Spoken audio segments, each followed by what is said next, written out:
Assalamualaikum warahmatullahi wabarakatuh. Selamat pagi dan salam sejahtera.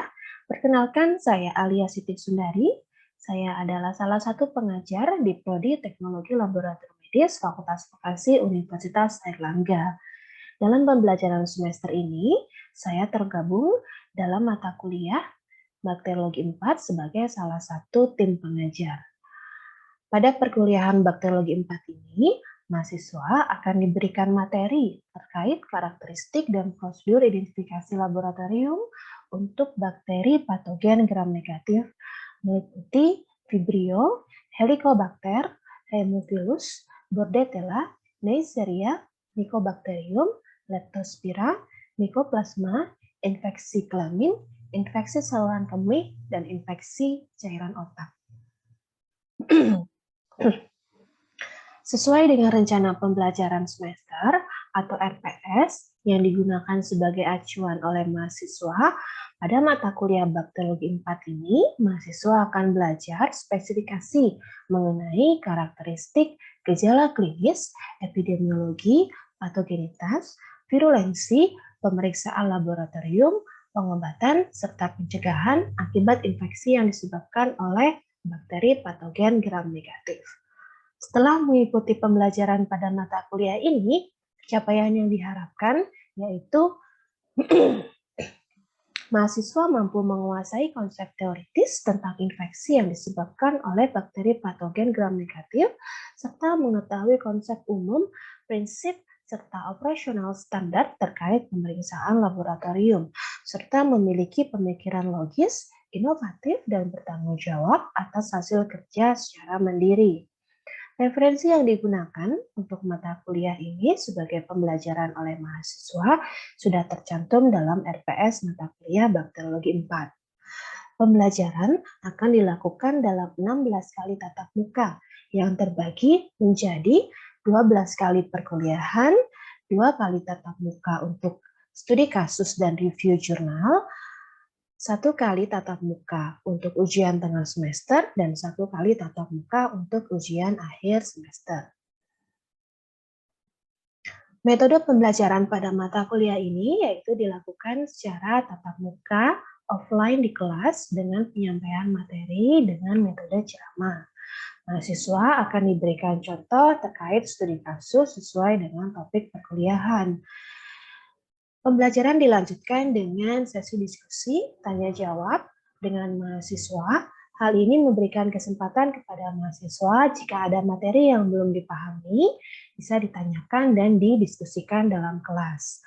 Dengan tujuan mahasiswa menjadi lebih aktif dan materi bisa dipahami dengan lebih baik dan dapat mendukung evaluasi akhir semester yang lebih baik pula.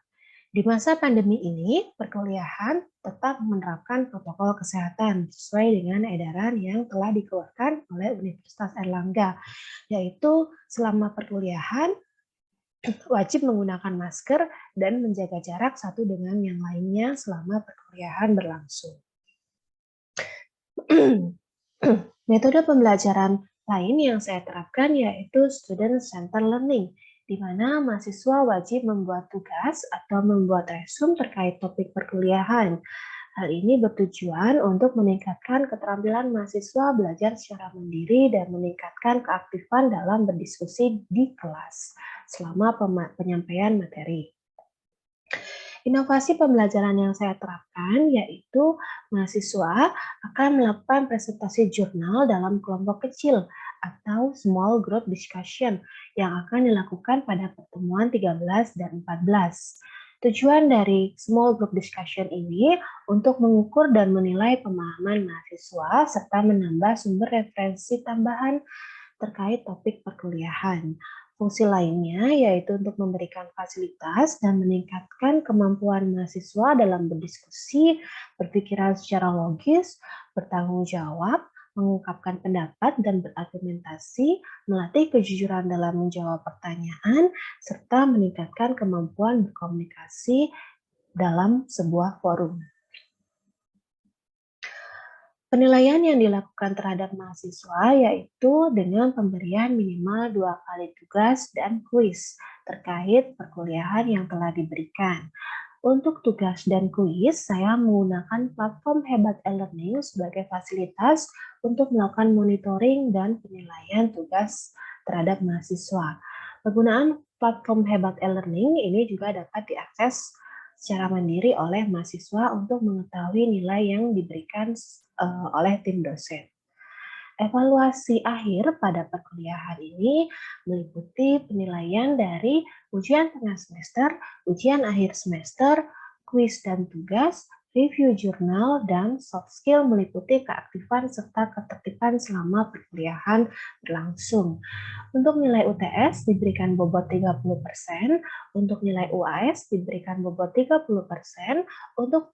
untuk tugas dan kuis diberikan bobot 15%, untuk review jurnal diberikan bobot 15%, dan untuk soft skill diberikan bobot 10%.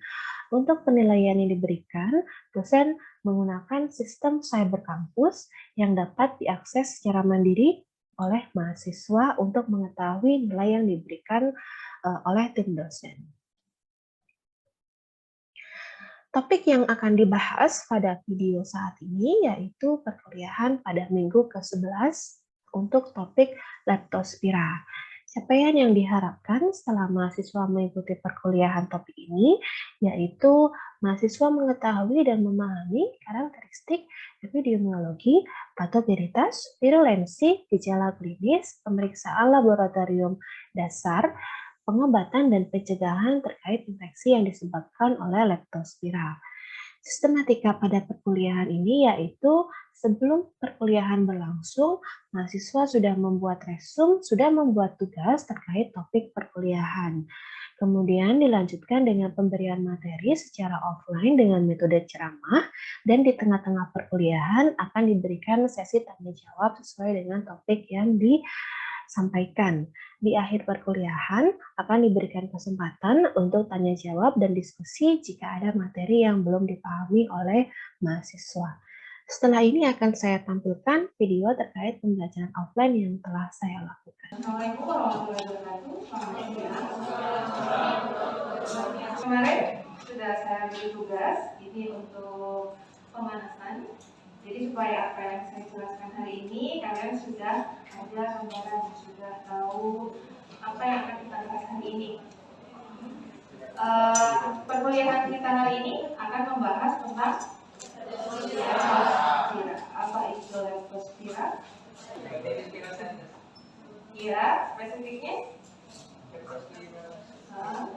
Kenapa kok penting untuk dibahas? Kenapa kok penting untuk kita tahu gejala gimana, pemeriksaannya gimana, identifikasinya seperti apa? Ya, dia menyebabkan apa sih? Ini namanya leptospirosis.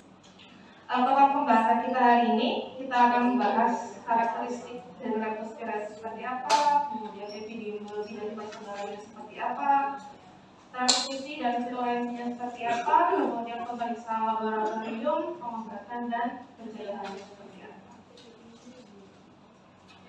Mungkin dulu ada yang seperti ini. Atau sampai sekarang, jangan dulu lagi sampai sekarang. Ada yang rumahnya rawan banjir nggak? Gak apa-apa, ada yang rawan banjir nggak? Satu, dua. Apakah selalu berkaitan dengan banjir? Tidak.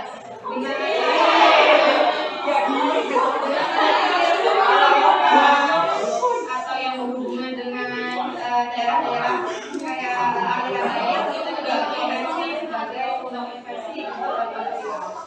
Nanti kita bahas sebenarnya kenapa berhubungan dengan air. Atau ini. Ya, tidak hanya air, hewan pun itu juga bisa menyebar untuk bakteri dan virus. Ada yang seperti atau mungkin nggak kucing, hewan yang lainnya ada yang pelihara ada yang pelihara tikus.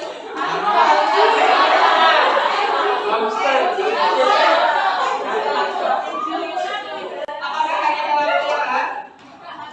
Hewan ternak. Ada yang pelihara hewan ternak? Mungkin bapak ibunya ada yang beternak. Sebenarnya sudah lama sekali penyakit leptospira ini diketahui yaitu sekitar tahun 1800-an. Ini orang pertama yang melakukan identifikasi atau yang mengamati pertama itu ada Adolf Bull pada tahun 1800-an. Dampak yang paling parah itu dia menyebabkan wabah pada Perang Dunia I dan Perang Dunia II. Karena memang berhubungan sekali dengan hygiene, dengan kebersihan untuk penyakit leptospira ini.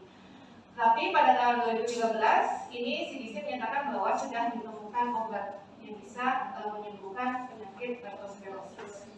Nah ini menunjukkan semakin besarnya kasus yang ditemukan. Untuk wabah leptospirosis sendiri itu dilaporkan terjadi di beberapa negara, di India, Indonesia, Malaysia, Selatan, Thailand, Eropa, Afrika, dan Amerika, dan termasuk kasus yang re-emerging disease. Bagaimana morfologi dari bakteri leptospira? Bentuknya spiral. Terus? Tipis. Terus? Bisa bergerak. Mengamatinya dengan apa? Untuk identifikasi bakteri leptospira. Mikroskop. Ya, karena memang dia ukurannya sangat tipis, dia tidak bisa digunakan mikroskop biasa untuk pengamatannya. Pengecatannya pun juga berbeda. Pengecatannya pakai apa?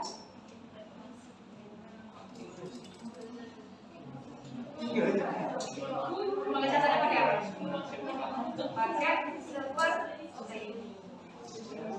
Itu salah satu yang bisa digunakan untuk identifikasi bakteriologi. Nah ini beberapa karakteristik.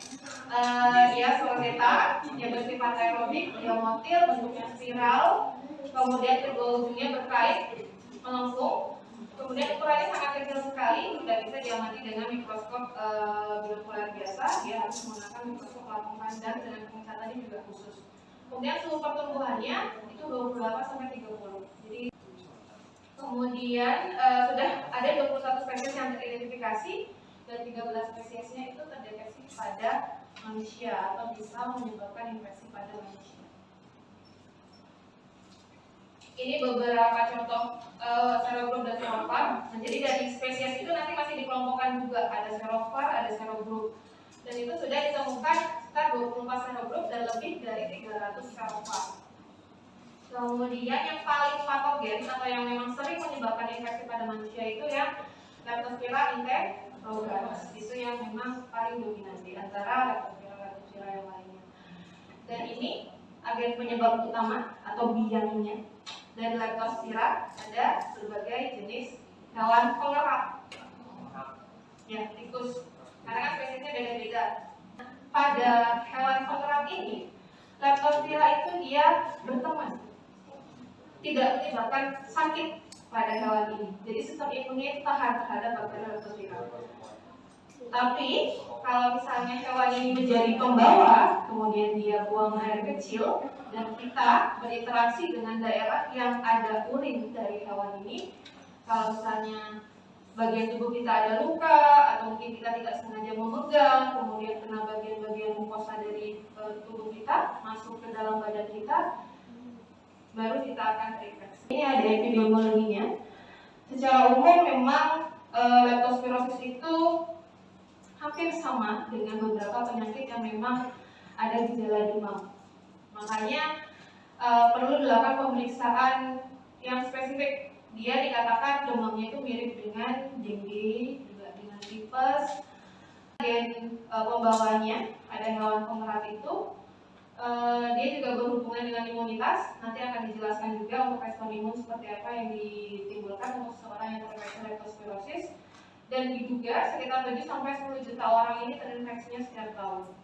Di seluruh negara ya, kita bahasnya secara global saja. Kemudian masa inkubasi leptospirosis ini 2-30 hari dan biasanya rata-rata bisa sampai 10 hari.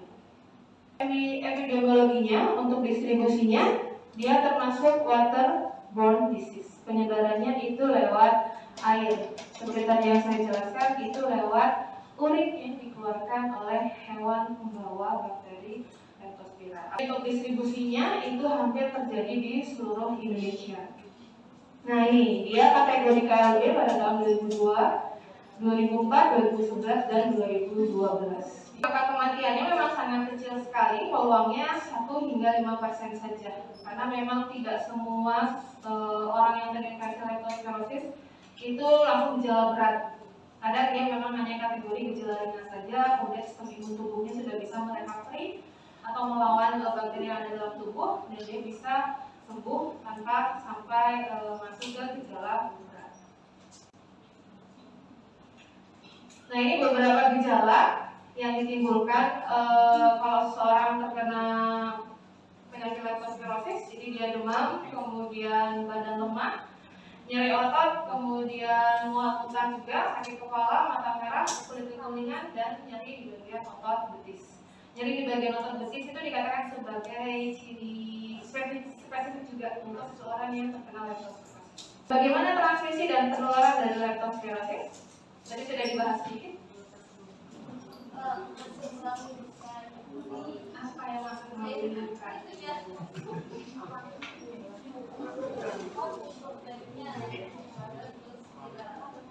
Bakterinya ada di mana?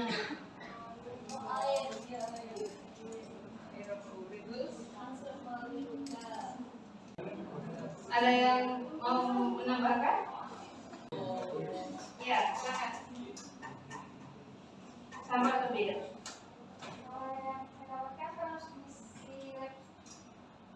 Leptospira ke manusia terjadi karena kontak dengan urin, darah, atau organ dari binatang terinfeksi, serta kontak dengan lingkungan tanah seperti tanah, air yang terkontaminasi leptospira. Leptospira dapat hidup beberapa waktu dalam air hingga dalam alam. Kalau penularannya, dia bisa nggak human? Bisa, tapi jangan. Ya, untuk transmisinya benar, dia bisa ditularkan lewat air atau tanah yang terkontaminasi oleh urin atau bagian atau organ dari hewan yang membawa bakteri leptospira. Kemudian dia masuk melalui mukosa kulit, daerah terbuka, bisa mata, bisa kulit yang terbuka. Ya, ini beberapa penjelasan tentang transmisi dan penyebaran. Nah, untuk penularannya itu bisa gigitan, cakaran, kemudian kontak erat, atau melalui makanan atau minuman yang terkontaminasi urin hewan pembawa bakteri leptospira. Kemudian, nah ini beberapa agen atau hewan yang mungkin membawa bakteri leptospira. Jadi tidak hanya tikus, ada hewan peliharaan dan hewan ternak, itu juga bisa menjadi agen pembawa. Nah, ini di dalam inang reservoir pH temperat itu, leptospira telah beradaptasi dan tidak menimbulkan kerugian apapun pada inang. Tapi kalau pada hewan peliharaan atau hewan ternak itu masih mungkin menimbulkan efek samping atau gejala. Penularannya dia bisa secara langsung dan tidak langsung. Kalau secara langsung berarti melalui apa? Adanya interaksi dengan hewan tersebut. Tapi kalau tidak langsung berarti lewat genangan air yang mengandung urin atau kotoran dari hewan si pembawa. Berkaitan juga dengan virulensi. Kenapa kok bakteri leptospira ini dia bisa menyebabkan efek yang begitu fatalnya, bisa menyebabkan kematian kalau misalnya dia sudah dalam fase yang berat. Ini ada beberapa faktor yang mempengaruhi virulensi dari bakteri leptospira. Nah, ini efek yang ditimbulkan kalau misalnya bakterinya menyerang hewan, jadi dia bisa aborsi, kemudian infantil, dan menurunnya produksi susu pada hewan ternak.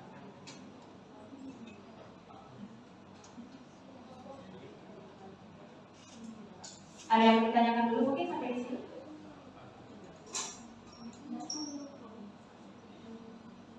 Belum ada? Saya lanjutkan dulu. Nah, ini untuk patogenesis. Untuk patogenesisnya tadi sudah dijelaskan oleh teman kalian. Dia masuk melalui luka atau konjungtiva atau daerah terbuka yang ada di tubuh kita.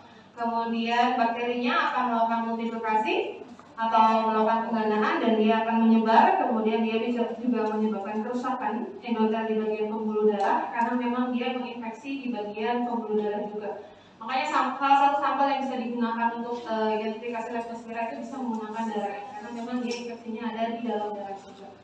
Untuk pemeriksaan yang bisa dilakukan itu bisa dengan kultur dan bisa juga dengan tes serologi. Untuk kultur kira-kira berapa lama? 4 minggu. Untuk kultur itu untuk tes serologi itu biasanya tetap harus dilakukan kultur dulu, tergantung tes serologinya apa. Kan tes serologi nanti bisa kita lakukan beberapa jenis. Nah, salah satunya nanti dia harus preparasi kultur dulu. Makanya untuk pemeriksaan leptospira ini dia sangat lama. Untuk menumbuhkan bakteri leptospira itu minimal 1 minggu waktu inkubasinya yang diperlukan, dan bisa sampai 4 minggu. Kemudian selain kultur itu juga bisa kita lakukan tes serologi. Contohnya untuk tes serologi yang bisa kita lakukan, ELISA, MAT. Dari fasenya atau dari pengembangan fase yang disebabkan infeksi leptospirosis itu dikelompokkan menjadi 2. Jadi ada fase septisemik dan ada fase imun. Nah, untuk gejala yang ditimbulkan antara berat dan ringannya itu juga dikelompokkan menjadi 2. Antikterik itu untuk gejala yang ringan, sedangkan ikterik itu untuk gejala yang sudah berat. Nah, kalau gejala yang sudah berat itu organ yang diserang, sudah ada organ yang diserang dari bakteri. Dia biasanya menyerang ginjal dan hati. Biasanya antara anikterik sama ikterik itu menyumbang hanya 10% kasus yang ada, dan 90%-nya itu cenderung anikterik. Yang mempengaruhi adanya ikterik itu mungkin juga disebabkan karena adanya penyakit sekunder. Nah, untuk uji laboratorium yang bisa dilakukan itu tadi sudah kita bahas sekilas. Untuk sampelnya tadi juga sudah dijelaskan, itu bisa menggunakan darah, cairan otak atau jaringan kalau misalnya dia sudah menginfeksi jaringan, kemudian urin dan serum kalau melakukan uji aglutinasi. Untuk pemeriksaannya tadi sudah dijelaskan juga kalau dia tidak bisa diperiksa dengan pengecatan gram yang bisa kita lakukan selama praktikum. Dia harus menggunakan mikroskop lapang pandang gelap dan pengecatannya dengan menggunakan silver staining. Untuk kulturnya itu juga dia ada media spesifik atau media selektif diferensial yang bisa digunakan untuk pertumbuhan bakteri leptospira. Itu ada MGH, agar, kemudian ada media Vestap dan ada media Twet lentialbumi. Nah, ini untuk serologi yang bisa dilakukan itu bisa MAT, IH atau RDT, dan pemeriksaan lainnya bisa ELISA, PCR atau biopsi. Nah, ini contoh koloni yang tumbuh pada media MGH agar plate. Dia koloninya transparan, kemudian flat,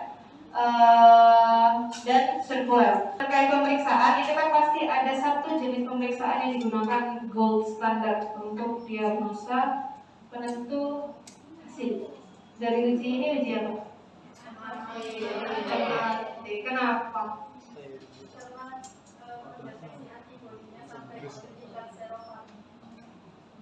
Karena MAT bisa digunakan sebagai dasar studi epidemiologi untuk di daerah tertentu. Jadi dasar penentuan epidemiologi itu digunakan hasil uji MAT. Tadi temannya juga sudah menjelaskan bahwa dia bisa mendeteksi sampai serofar. Karena dalam wilayah-wilayah tertentu itu juga kita harus tahu serofar apa yang ada di sana. Ada yang bisa menjelaskan prosedur uji MAT?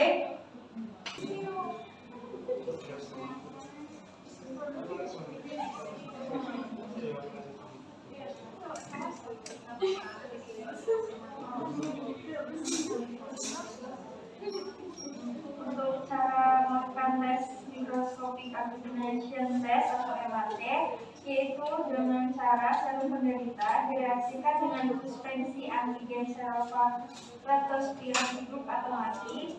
Setelah itu inkubasi reaksi antigen antibodi diperiksa di bawah mikroskop lapang gelap untuk melihat agglutinasi. Batas akhir pengenceran yang dipakai adalah pengenceran serum tertinggi yang memperlihatkan 50% agglutinasi. Yang digunakan untuk uji MAT itu adalah micropipet, educational kit micropipet, micropipet. Reagen untuk bahan yang digunakan itu menggunakan alkohol, media MGA, dan kultur leptospira. Terus bahan yang digunakan untuk uji materi itu ada konsentrasi.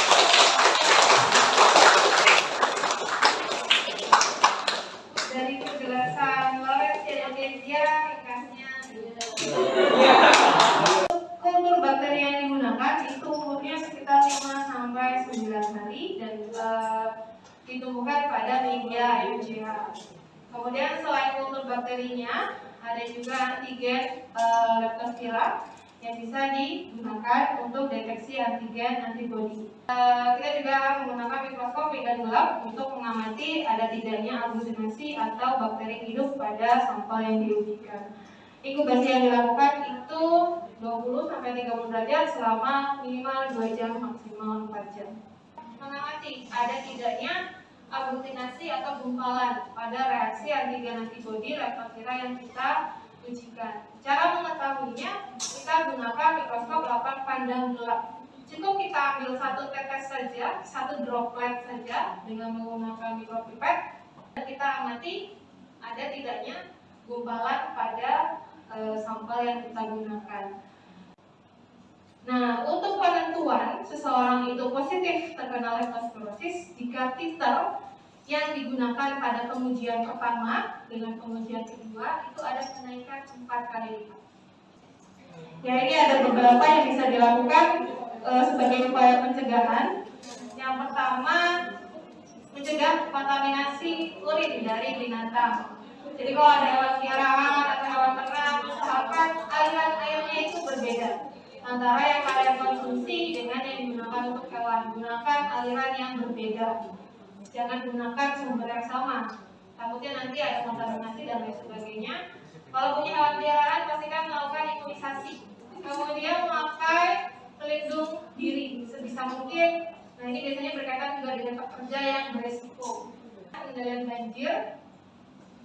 Ada upaya nggak daerah-daerah yang rawan banjir, rumah-rumah yang rawan banjir untuk menghindari banjir?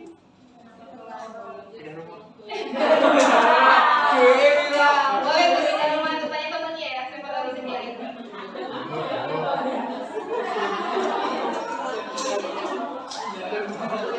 Biasanya kalau untuk menghindari banjir itu meninggikan rumah ya. Itu bisa mungkin atau nggak bisa? Bisa. Dibangun bendungan sama pemerintahnya. Atau kalau memiliki risiko tinggi, misalnya orang-orang pekerja yang memang bersinggungan langsung dengan sampah atau dengan banjir, itu bisa dengan menggunakan antibiotik untuk pencegahan bagi yang memiliki risiko tinggi. Nah, dari WHO sendiri itu sudah ada scoring untuk penentuan diagnosa dari leptospira. Ini ada beberapa scoring yang bisa diukur. Ini dari WHO. Jadi biasanya tidak hanya dari hasil pemeriksaan, tapi juga dilihat dari anamnesinya, dari gejala yang ditimbulkan, kemudian dari pemeriksaan. Nanti akan memberikan scoring. Kalau berdasarkan kriteria, nah jika jumlah A dan B atau ABC itu lebih dari 25, itu disebut prescriptive leptospirosis. Tapi kalau A dan B antara 20 sampai 25 itu masih rejective leptospirosis. Jadi kalau memang scoringnya semakin tinggi, itu memang sudah lihat diagnosanya positif leptospirosis. Tapi kalau misalnya belum lebih dari 25, itu masih diduga kemungkinan dia leptospirosis. Sudah selesai? Ada yang mau ditanyakan? Kalau tidak ada yang ditanyakan, jadi silakan bagi kelompok yang dapat presentasi leptospirosis, jadi silakan mulai mencari dari sekarang. Cari pemeriksaan yang terbaru untuk deteksi yang leptospirosis. Saya Iris, assalamualaikum warahmatullahi wabarakatuh dan selamat siang.